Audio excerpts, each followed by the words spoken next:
வணக்கம் நண்பர்களே, எல்லாம் எப்படி இருக்கீங்க? நல்லா இருக்கீங்கன்னு நினைக்கிறேன். இன்னைக்கு என்ன சமைக்க போறோம்னா செம்மையாக பீஃப் பிரியாணி தான் செய்ய போகிறோம். ரொம்ப நாளுக்கு அப்புறம் வீடியோ போடுறோம். இன்னைக்கு சூப்பராக செஞ்சு சாப்பிட்றலாம். வாங்க எப்படி செய்யறதுன்னு பார்த்துருவோம். ஆயில் நறுக்கி வச்சுருக்க வெங்காயத்தை போட்டுப்போம்.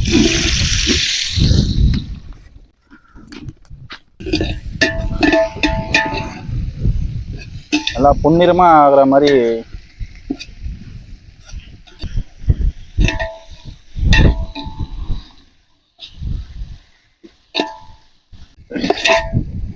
வெங்காயம் நல்லா பொன்னிறமாக வதங்கிடுச்சு. அடுத்து அப்படியே பார்த்தீங்கன்னா காரத்தூள் போட்டுப்போம்.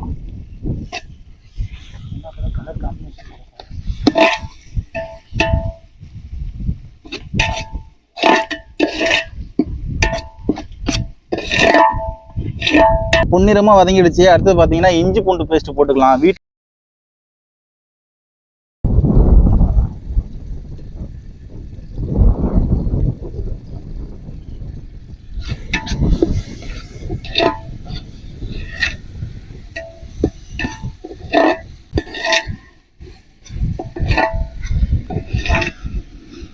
அடுத்து பார்த்தீங்கன்னா கட் பண்ணி வச்சிருக்க புதினா மல்லி போட்டுப்போம்.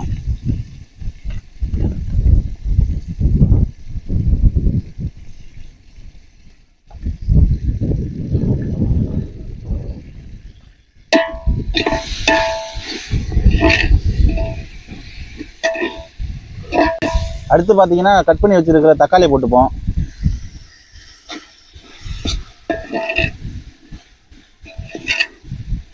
இப்போதே வாடை சும்மா கமகமன்னு வருது.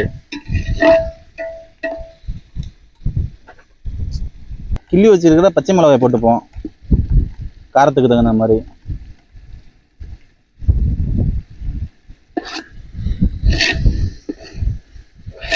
தக்காளி நல்லா ரொம்ப நல்லா மசிஞ்சிருச்சு. அடுத்தது பார்த்தீங்கன்னா மசாலா ஐட்டத்தை போட்டுப்போம். சீரகத்தூள், மிளகுத்தூள் போட்டுப்போம். கரம் மசாலா,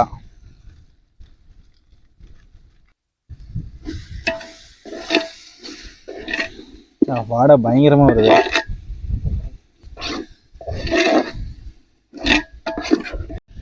மசாலா நல்லா சூப்பராக நல்லா ரெடி ஆயிடுச்சு.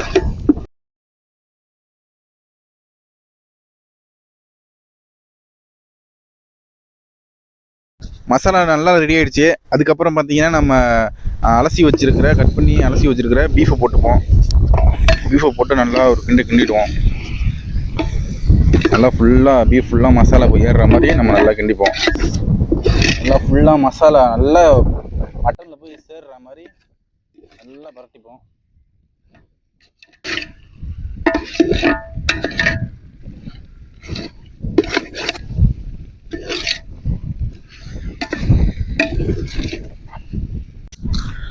அடுத்து பார்த்தீங்கன்னா நம்ம வந்து தண்ணி ஊற்றிப்போம். நல்லா ஃபுல்லாக ட்ரை ஆகிடுச்சு. தேவையான அளவு ஃபஸ்ட்டு கொஞ்சமாக தண்ணி ஊற்றிப்போம். அதுக்கப்புறம் ஒரு அரை கப்பு அளவு தண்ணி ஊற்றுற மாதிரி இருக்கும். தண்ணியை ஊற்றி நல்லா கொதிக்க வச்சிட வேண்டியதான். ஒரு 6 கப்பு அளவுக்கு நார்மலாக சிக்கன்னா உங்களுக்கு ஒரு 4 கப்பு அந்த மாதிரி ஊற்றினா போதும். இது வந்து பீஃபுங்கிறதுனால நல்லா வேகணுங்கிறதுக்காக நம்ம வந்து ஒரு 6 கப்பு இல்லை 7 கப்பு ஊற்றிப்போம். கொஞ்சம் உப்பு சேர்த்துப்போம். ஆல்ரெடி உப்பு போட்டிருக்கோம். உப்பு கொஞ்சம் பத்தாமல் இருக்குது.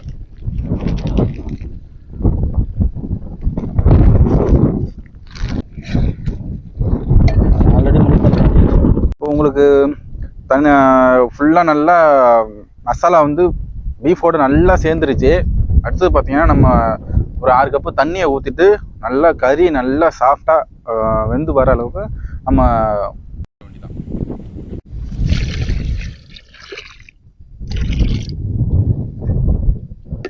தண்ணியை ஊற்றிட்டு ஒரு டைம் வந்து நம்ம உப்பு செக் பண்ணிப்போம்.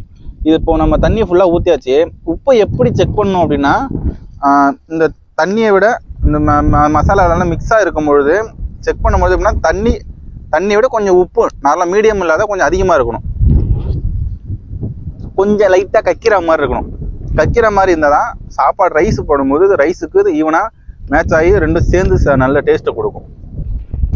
இப்போ பிளேட்டை வச்சு மூடி விட்டுருவோம்.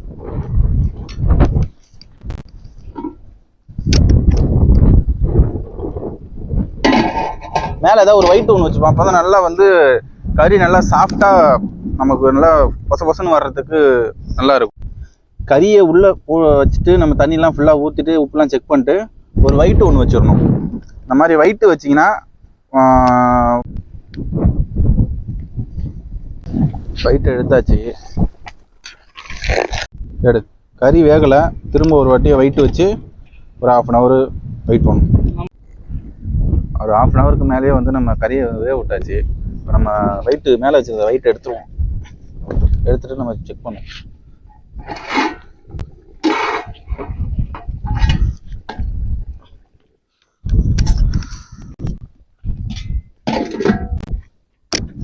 கிட்ட வந்து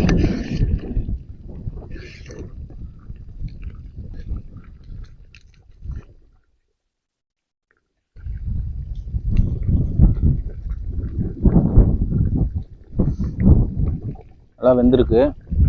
நம்ம அதுக்கப்புறம் ரைஸை போட்டு தம் போட்டுற வேண்டியதான். இது ஒரு 1/2 hourக்கு முன்னாடியே வந்து நம்ம அரிசியை ஊற வச்சு எடுத்தாச்சு. அப்போ தான் வந்து நமக்கு ரைஸ் கரெக்டாக ஈவனாக இருக்கும். அரிசியை போட்டுருவோம்.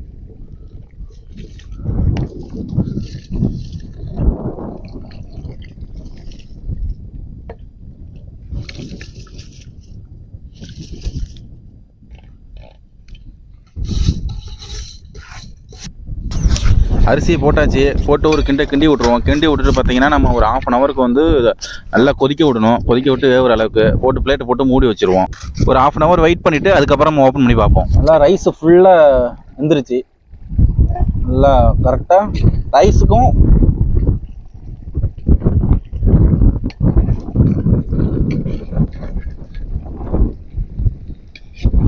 ½ hourக்கு மேலேயே ஆகிடுச்சு. ஃபுல்லாக எப்படி தண்ணி ட்ரை ஆகிருக்குன்னு பாருங்கள் நீங்கள். இதுக்கப்புறம் பார்த்தீங்கன்னா நம்ம டேரெக்டாக தம்மை போட்டுற வேண்டியதான். நல்லா பக்காவாக வெந்துருச்சு. அடுப்பு உள்ள கறியெல்லாம் வெளில தள்ளிட்டு தம்மை போட்டுற வேண்டியதான். பிளேட்டை மேலே வச்சு அதுக்கு பிறகு பார்த்தீங்கன்னா கீழே இருக்கிற நெருப்பள்ளி நம்ம மேலே போட்டு அப்படியே ஒரு 10 நிமிஷத்துக்கு நம்ம அப்படியே தம்மு போட்டுற வேண்டியதான். தம்மு போட்டு பார்த்தீங்கன்னா அதுக்கப்புறம் இறக்கிட வேண்டியதான். இறக்கி அதுக்கப்புறம் சரியான செம்மையான பீஃப் பிரியாணி ரெடி ஆகிடும் நமக்கு. அதுக்கப்புறம் ருசிச்சு சாப்பிட்ற வேண்டியதான். நெருப்பை வெளில எடுத்துட்டு நெருப்பள்ளி தம் போட்டாச்சு. ஃபுல்லாக இருக்கிற நெருப்பு எல்லாத்தையும் அள்ளி போட்டுப்போம். இப்போ பார்த்தீங்கன்னா நமக்கு தம்மு போட்டு ஒரு 10 நிமிஷத்துக்கு மேலே வெயிட் பண்ணியாச்சு. இப்போ நம்ம எடுத்துட வேண்டியதான். பிளேட்டை இறக்கிட வேண்டியதான். பக்காவாக செட் ஆகிடுச்சு. அப்படியே பாருங்கள், அப்படியே பூ போல் வந்துருக்குன்னு பாருங்கள். கலரும் வேறு லெவலில் இருக்குது. ரைஸும் சூப்பராக அதோட மசாலா எல்லாம் போட்டு நம்ம போட்டு மசாலா எல்லாமே சேர்ந்து பங்கமாக இருக்குது. பயங்கரமாக ரெடியாக இருக்குது. அடியில் லைட்டாக விட்டு நம்ம லைட்டாக கிண்டி விட்டுருவோம். அப்படியே எடுத்து அடியிலேருந்து சாப்பாடு எப்படி இருக்குன்னு பார்த்துப்போம். ரைஸ் மட்டும் தான் மேலே இருக்கும். நம்ம பீஃப் ஃபுல்லாகவே பார்த்தீங்கன்னா அடியில் தான் இருக்கும். நம்ம கிண்டி விட்டு மேலே எடுத்துக்க வேண்டியதான். பீஸும் பார்த்தீங்கன்னா பாருங்க எப்படி வந்துருக்குன்னு. சுடுறது பயங்கரமாக இருக்குது. வேற லெவலில் வந்துருக்கு. எலும்பு கையை வச்சாச்சு.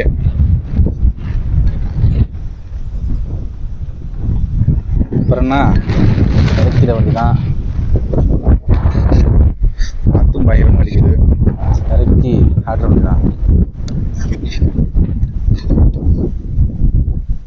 அரிசியும் நம்ம போட்ட கிரேவியும் சூப்பராக ரெடி ஆயிடுச்சு. அது வந்து பார்த்தீங்கன்னா கொஞ்சம் கூட போட்ட பீஸ்லாம் அடியில் தான் இருக்கும். நல்லா குழம்பு இருக்கு.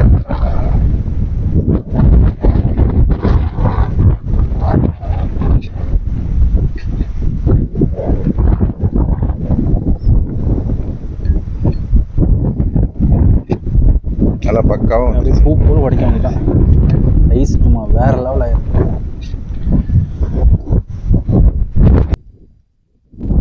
வேறு லெவலில் வந்து சாஃப்டாக நல்லா வந்துருக்கு. நல்லா பர்ஃபெக்டாக எல்லாமே கரெக்டாக இருக்குது. டேஸ்ட்லாம் ஃபைனலாக நான் நெய்யை ஊற்றி ஃபினிஷ் பண்ண வேண்டியதான். நெய்யை பார்த்தீங்கன்னா நம்ம ஃபுல்லாக ஊற்றிடக்கூடாது. ஏன்னா ரொம்ப ஓவராக ஊற்றிட்டோன்னா வந்து திகட்ட ஆரம்பிச்சிடும். சில பேருக்கு நெய் ஊற்றினா பிடிக்கும், சில பேருக்கு பிடிக்காது. நம்ம நெய்யை வந்து அதிகமாக நெய்யை ஊற்றாமல் இருந்தால் தான் வந்து நம்ம நிறைய சாப்பிட முடியும். நெய்யை ஊற்றி வச்சா நமக்கு ஒரு மாதிரி திகட்டிடும். ஃபுல்லாக பிரியாணிங்கிறது நல்லா ஃபுல்லாக சாப்பிட்றதுக்கு தான், என்ஜாய் பண்ணி சாப்பிட்றதுக்கு தான். அதெல்லாம் லைட்டாக நெய் விட்டு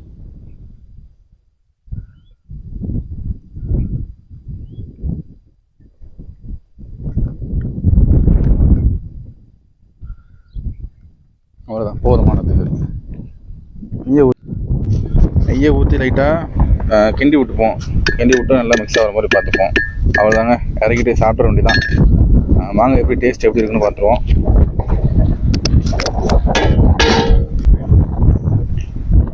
நம்மளோட பீஃப் பிரியாணி ரெடி ஆயிடுச்சு. லெவலில் பீஸு பயங்கரமாக ரெடி ஆயிடுச்சு சாப்பாடு. இந்த பீஃப் பிரியாணி வேற லெவலில் இருக்கு. டேஸ்ட் எப்படிங்கிறத பார்த்துரும். தகுந்த மாதிரி ஆனியன் ரெடி பண்ணியாச்சு.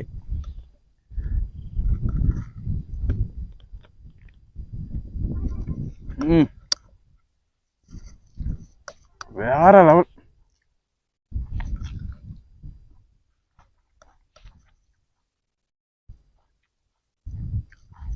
சான்ஸ் இல்லை, வேற லெவலில் இருக்கு. அல்டிமேட்டா இருக்கு. பீஸை பாருங்க, பயங்கரமா சுடுது. டேஸ்ட் அல்டிமேட்டா இருக்கு.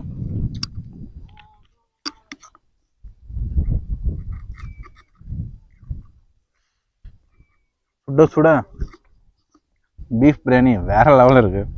பீஸ் அப்படியே அருமையாக வந்திருக்கு. வேற லெவலில் சாஃப்டா இருக்கு.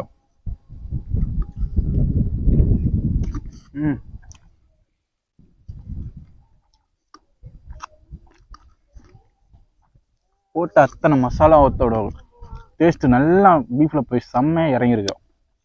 டேஸ்ட் அப்படி இருக்கு, வேற லெவலில் இருக்கு.